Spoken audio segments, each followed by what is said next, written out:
Assembly پہ گفتگو ہوئی ہے اس موضوع پہ؟ آپ کی صوبائی اسمبلیاں اس موضوع پہ بولی ہیں؟ آپ کے کونسل اس موضوع پہ بولے؟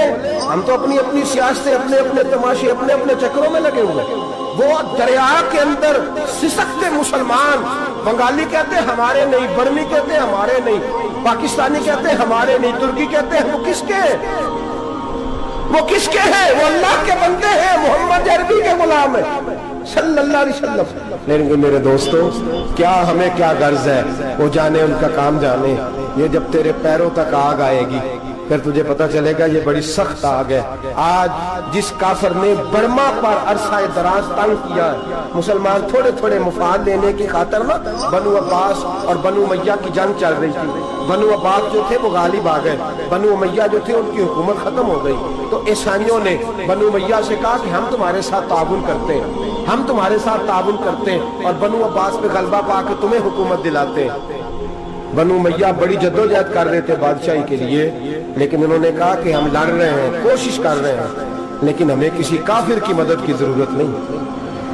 ہم جتنا مرضی لڑیں لیکن کافروں کے ہاتھوں بنو عباس کو مروانے کو ہم تیار نہیں ہیں۔ میں خبردار، تمہارا آپس کا معاملہ ہے، ہم خود نمٹ لیں گے، تمہیں اجازت نہیں دیتے تم اندر کودو اور کود کر کے تم فسادات پیدا کرو اور مسلمانوں کے اندر تقسیم کرو۔ میرے دوستو، مسلمان کو سوچنا چاہیے، سوچ بڑی رکھنی چاہیے۔ گھر کی جنگ سے نکل آ، اب بہو ساس کے جھگڑے سے باہر آ جا، اب محلے کی سیاست چھوڑ کے باہر کا سوچ۔ اب اسلام کو تیری حاجت ہے۔ اب پوری دنیا جب مسلمان کو دیکھے نا، فیس بک یوز ہوتی ہے، اس پہ نوجوان جب اسلام کی بات کرنے لگے گا، اس پر جب بڑا اسلام کی بات کرنے لگے گا، پوری دنیا میں پیغام جائے گا کہ مسلمان اب جاگنے لگا ہے، مسلم خابیدہ بیدار ہونے لگا ہے، اب اس کی آنکھیں کھلنے لگی ہے، اب یہ اپنے مذہب کی بات کرتا ہے، اب یہ اپنے ملک سے، صوبے سے، برادری سے نکل کر بولتا ہے، اب یہ کہتا ہے کہ بازو تیرا توحید کی قوت سے قوی ہے، اسلام تیرا دیش ہے، تو مصطفی ہے۔ اب یہ بڑی سوچ رکھتا ہے، اب یہ عالمی بات کرتا ہے۔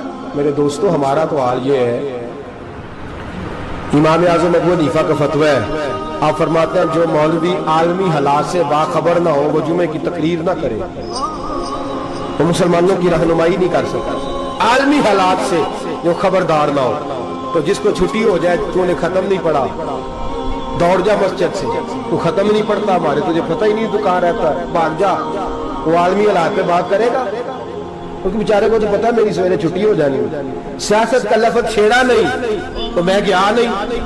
یاد رکھے، وہ جو بیداری ہے، وہ جو اعلیٰ ظرفی ہے، وہ جو بڑی سوچ ہے، وہ جو ملت کی سوچ ہے، وہ جو قومیت کی سوچ ہے، وہ جو آگے بڑھنے کا زاویہ، وہ تو اندر خطبال کہتے ہیں گلا تو گھونٹ دیا اہل مدرسہ نے تیرا، گلا تو گھونٹ دیا اہل مدرسہ نے تیرا، تجھے تو مدرسے والوں نے پلیٹ پکڑا دیا ہے کہ جا سویرے لنگر کٹھا کر کے لا اور دوپہر کو روٹیاں مانگ کے لا اور دیکھ آج مرا کون ہے، ختم کس کا پڑھنا ہے، تو گلا تو گھونٹ دیا اہل مدرسہ نے تیرا، اب کہاں سے آئے گی صدا لا الہ الا اللہ، تو گھونٹ دیا تیرا گلا، تو کیسے بڑی بات کرے گا؟ بڑی بات کے لیے بڑی سوچ چاہیے، بڑی تگودو چاہیے، بڑی کوشش چاہیے، بڑا حوصلہ چاہیے۔ مسلمان چھوٹی چھوٹی لڑائی میں، چھوٹی چھوٹی جنگ میں، ایک دکاندار دوسرے دکاندار سے لڑ رہا ہے، گلی والا دوسری گلی والی سے لڑ رہا ہے، محلے والا محلوں پہ اعتراض، ایک شہر میں رہنے والے میں نے دوسرے محلے پہ اعتراض کرتے دیکھے۔ یقین کریں، ایک شہر میں رہنے والے، علاقے میں بسنے والے کہتے ہیں بھائی توبہ ہے، اس محلے تو اللہ ہی بچائے، لا حول ولا قوت۔ وہ جو تقسیم در تقسیم کی سوچ ہے، اس نے چھوٹے چھوٹے ٹکڑوں میں مسلمانوں کو بانٹ دیا ہے، چھوٹی چھوٹی تقسیم ہے، چھوٹا چھوٹا ہمارا مزاج ہے، چھوٹی سوچ ہے۔ بڑی سوچ کی بات سنیے، صلاح الدین ایوبی، جاگ رہے ہیں نا آپ لوگ؟ تو آخر حضرت صاحب ایڈی وڈی گل چھیڑ چھڑی ہے، یہ مطلب ہی کون نہیں، کنے برما جانا ہے تو کنے مدد کرنی ہے۔ میں تو بھائی فریضہ سر انجام دے رہا ہوں۔ میرے نبی نے فرمایا برائی کو یا ہاتھ سے بدل، ہاتھ سے نہیں بدل سکتا تو زبان سے تو بولنا۔ تو میں معذور ہوں، کمزور آدمی ہوں، ہاتھ سے بدلنے کی طاقت نہیں رکھتا، تو دوسرے درجے پہ تو مجھے عمل کرنے دو نا۔ اثر کرے نہ کرے، سن تو لے میری فریاد، نہیں ہے داد کا طالب یہ بندہ آزاد، رونے تو دو، تڑپنے تو دو، آہیں تو بہانے دو، سسکیاں تو لینے دو، مار کھائیے تو تڑپنے تو دو۔ وہ قرآن پاک، برما میں پابندی لگی ہے تو میں یہاں سوچنے لگا ہوں کہ وہاں تو پابندی لگی ہے، یہاں پہلے ہی لوگ کوئی نہیں پڑھتے۔ معاذ اللہ تعالیٰ حالات دن پہ دن مسلمانوں کے لیے ایک ایک کر کے، افغانستان میں جو آگ لگی تھی، پھر وہ عراق میں بھی لگی، پھر وہ لیبیا میں بھی لگی، پھر وہ مصر میں بھی لگی، پھر وہ یمن میں بھی لگی،